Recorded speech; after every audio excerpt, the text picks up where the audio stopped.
e a sociedade certamente deveria reagir, porque é um problema que está se agravando. O corpo de um menino de 3 anos permaneceu. Ele e outros 2 jovens foram presos em uma ação... A gente, infelizmente, tem um agravamento, né, dessas situações, ou pelo menos uma maior visibilidade.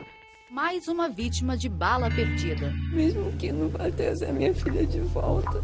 Aprisionados pela família dentro de casa. Nesse caso, existe realmente o que a gente chama uma discriminação por etnia, né, ou pela idade do adolescente.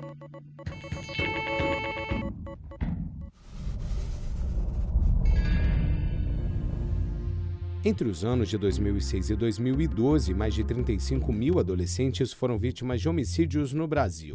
Mas é o abandono infantil que aparece como a violência mais notificada no país, vitimando mais de 44 mil crianças. A legislação é recente. O Estatuto da Criança e do Adolescente, também conhecido como ECA, é de 1990. O documento oficializou o compromisso de proteger esses jovens contra diferentes tipos de violência e negligência. A violência em si é o que nós chamamos um confronto de poder. O poder, a força do poder contra um outro. Se esse outro é protegido, não haveria violência, né? Então é um desequilíbrio de forças. Segundo os dados atuais, se não mudarem as condições que são prevalentes hoje, 50 mil jovens vão morrer nos próximos 7 anos sem que eles consigam completar o ciclo da adolescência. Isso é extremamente grave, a sociedade tem que reagir contra isso, a gente não pode naturalizar isso. Então o primeiro passo é chamar a atenção para a gravidade e para a importância do problema. Especialistas classificam a violência contra jovens em 4 tipos. Nós temos a violência física, a violência corporal, que é um tapa, um chute, né? Então, isso é uma violência física. A violência emocional ou psicológica, esta dói. Esta é a violência da palavra, do xingamento, da humilhação. É a violência emocional, né? E nós temos uma violência sexual, em que é o indivíduo usar uma criança ou um adolescente por motivos de satisfação sexual própria e, com isso, prejudicar o desenvolvimento dessa pessoa e que é uma das causas, inclusive, de gravidez de adolescente, problemas de doenças sexualmente transmissíveis, problemas de depressão e doenças mentais, então tudo consequência disso. E um quarto tipo de violência que nós chamamos de negligência, o tratamento negligente e que é o abandono, né? Então a pessoa tem direito a ter uma escola, a ter saúde, quando você não cuida dessa pessoa, você está sendo negligente. Então, a negligência é em si uma violência. Em muitos casos, a violência contra crianças e adolescentes é praticada pelos próprios familiares. As consequências de viver em um contexto marcado por episódios de profundo estresse, mais cedo ou mais tarde, causam em jovens o desenvolvimento de traumas psicológicos. O trauma é quando existe uma violência, a pessoa está num nível de estresse máximo e ela tem o que a gente chama uma dissociação. Todos nós nascemos com um instinto de vida, um instinto de sobrevivência. Quando a gente perde totalmente o controle, né, porque a ameaça, né, é muito maior, a violência é muito maior, então existe um trauma, a pessoa é traumatizada e tem, a partir daí, o que nós chamamos repercussões pós-traumáticas. Os efeitos desses traumas se manifestam muitas vezes pela perda de interesse escolar, problemas com insônia e até episódios de choro constante. Hoje em dia se entende que o trauma é causado bioquimicamente a nível cerebral por um fator que nós chamamos fator liberador de corticotrofina, que produz um hormônio, um neurotransmissor que nós chamamos cortisol, e depois tem toda uma cascata de hormônios do estresse. Então, todo mundo já ouviu falar de adrenalina, dopamina e tal. Então, tudo isso vai fazer com que a pessoa não só chore, tenha problemas de sono, problemas de memória, problemas de estômago, problemas os mais variados possível, hipervigilância. Então, são todas essas reações consequentes ao trauma. Pela internet, vídeos denunciam a violência entre adolescentes de diversas escolas públicas e privadas. Ser registrados, como este por lesão corporal. Até mesmo jovens casais apaixonados podem virar protagonistas de histórias que nem sempre têm final feliz. E eles têm que aprender o bem, eles têm que aprender a paz, eles têm que aprender o respeito, o direito pelo outro e não agredir o outro, desrespeitar o outro, né? Então, por isso, a criança e o adolescente também tem que aprender coisas básicas, como o nosso próprio estatuto da criança e adolescente, respeitar o outro, né? Construir com o outro, ser parceiro do outro. Nós estamos preocupados, sim, porque a criança e adolescente reproduz com o outro na escola, às vezes, violências que acontecem em casa. Então, nós temos a questão, por exemplo, de violência entre namorados, que namoro é o quê? É beijo, é amor, não é tapa. O cyberbullying é outra prática de violência que tem chamado a atenção de pesquisadores. Um crime previsto nos artigos 240 e 241 do Estatuto da Criança e do Adolescente.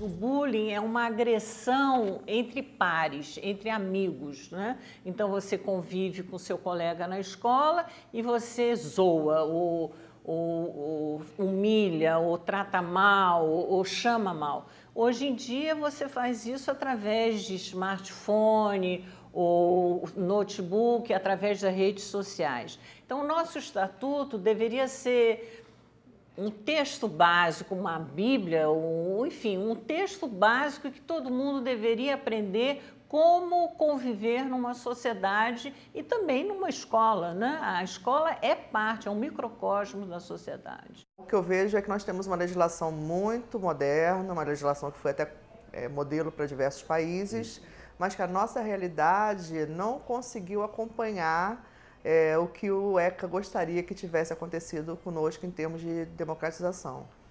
A violência pode ocorrer em qualquer ambiente ou condições sociais, o que dificulta um combate efetivo. São atitudes que não escolhem classe, credo ou cor, embora a realidade apresente outros dados. Nós temos ideias muito arraigadas sobre de onde vem a violência, nós temos preconceitos, nós ligamos a violência à questão de classes sociais. Quando nós analisamos a questão de contingentes populacionais de unidade de internação socioeducativas e mesmo dos presídios, nós verificamos que são pessoas que pertencem a uma determinada classe social, um determinado grupo, não brancos. Por quê? Porque não é que as pessoas brancas ou favorecidas economicamente não cometam delitos, mas existe uma filtragem. Essas pessoas raramente chegam à delegacia de polícia e, às vezes, raramente também dali chegam até o judiciário e são punidas e, às vezes, são absolvidas. No reconhecimento, por exemplo, de um crime, às vezes essas pessoas são de pronto descartadas porque não se imagina que elas possam ter cometido crimes. O perfil é sempre o mesmo, né? São jovens negros, de mais ou menos 15 a 29 anos, de baixa escolaridade, moradores de periferia e de sexo masculino, evidentemente, né? Esses são os alvos da violência no Brasil, consistentemente, em todas as pesquisas, sempre aparece o mesmo perfil.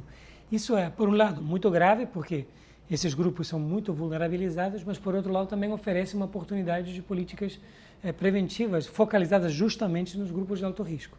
Porque a violência não se distribui aleatoriamente na população, nem no território.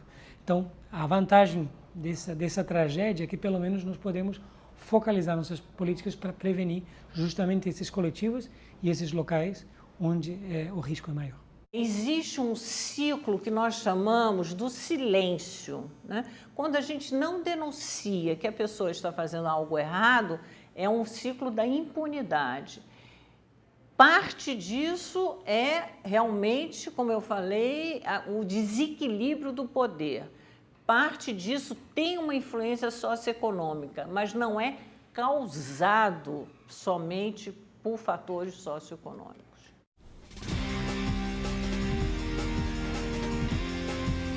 Atualmente, diversas instituições atuam em projetos com jovens. Uma luta contra a violência que visa a promover a construção da paz. O que você espera para o seu futuro daqui para frente? Eu espero ter uma carreira profissional bem-sucedida, conseguir comprar minha casa, ajudar minha avó,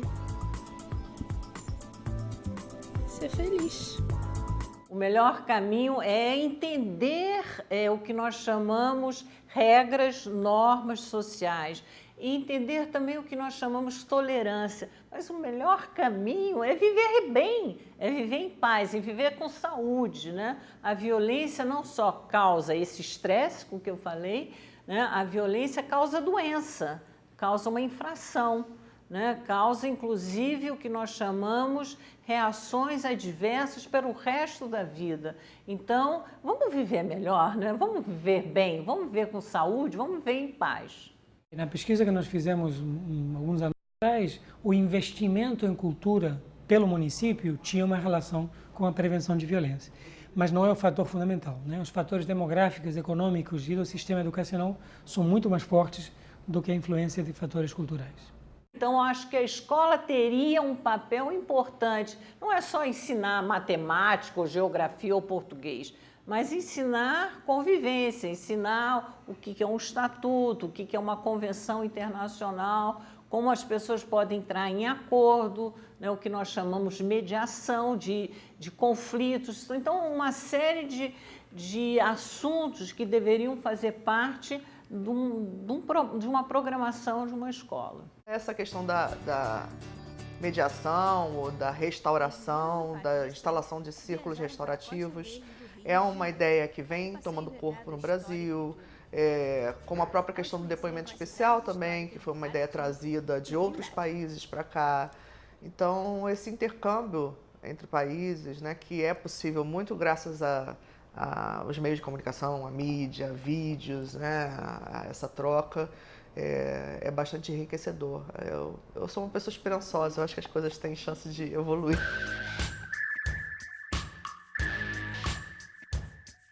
A violência é parte de um ciclo vicioso do que eu chamo uma doença social. E essa doença social faz parte não só da violência em si, mas da omissão do Estado. O Estado precisa participar também, porque se o Estado não fizer presente, aí sim, entramos com o problema, de novo, do abandono, do tráfico de drogas, outras pessoas, outros movimentos querendo explorar este adolescente.